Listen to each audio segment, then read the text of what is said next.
When I was younger, I couldn't say my R sound, and a kid, and I remember his name and face, made fun of me for saying cow instead of car, and that's when it hit me that I sounded different from the other kids and I didn't want to talk in class anymore, and so that just stuck with me, and I wanted that to go away for other kids. I didn't want them to have that feeling of embarrassment. I'd always kind of had an interest in psychology and in helping people, and it just clicked for me. It just felt natural, it felt normal, and I can't see myself really doing anything else, right? I mean, the idea of coming to work every day, to work with students and to do your best to kind of help them remove some of their barriers that are keeping them from being their most successful. We work directly with students, addressing a whole host of different skills that are needed for good handwriting and just to be able to participate in their day fully at school. We work on a consultative basis with teachers and staff and families. Whatever their needs may be, we'll offer up suggestions, try to plan some interventions. We're problem solvers, really, is what we are. Well, every day is different and every student is different. From day to day, I never know what challenge I'll face or what behavior we'll try to problem solve, but for the most part,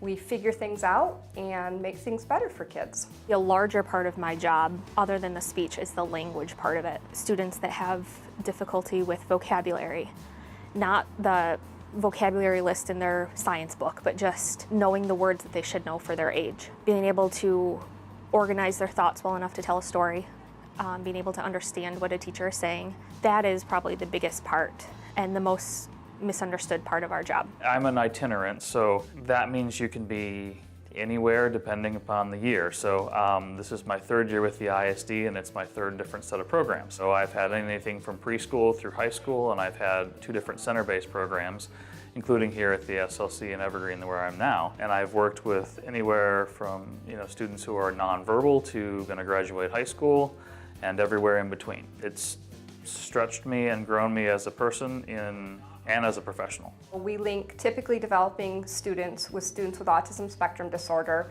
and within those groups we work on socialization and communication skills. A lot of the focus is play, so different play activities that the students do together. Not only is it rewarding for the students that are typically developing, but it really creates friendships between the 2 groups of students. And I feel it's my job and my role within the local district to make sure universal supports are in place for students. So if a student needs a visual schedule, that's in place. If a student's having difficulty managing a certain behavior, helping them develop a self-management strategy so they can be independent in managing their own behavior. The great thing about my job is that it's all done through play. And that's how kids learn. Developmentally, that is how they, master these skills, is through play. The fun part is finding that just right balance, that place where it's challenging for the student, but they're also able to find some success in it so that they can build on that. When I pull them out of the classroom and work with them, I'm trying to teach them new skills.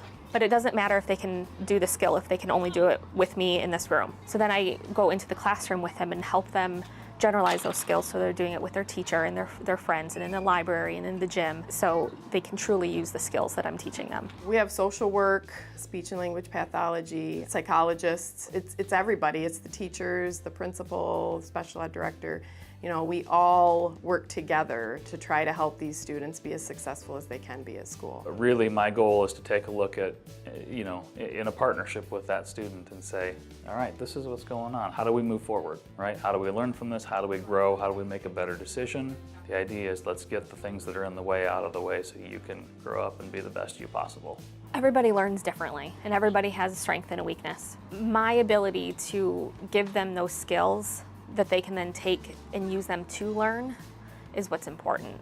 I don't teach math, social studies, science. I don't teach those subjects, but I give them the tools that they need in order to learn those subjects. For me, it's not just how the student's functioning at school, it's how they're doing at home. We offer up a lot of support for parents at home to work on those skills that we work on here, ideas for whatever they may be struggling with, even though it might not pertain necessarily to their education. If they're not sleeping well at night, I will offer up suggestions because that does impact their everyday. It's the early intervention, it's inundating them with as much services to remediate the social skills, the behaviors, and the communication skills so that they're ready to be productive members of our community. The cliche phrase is children of the future, right?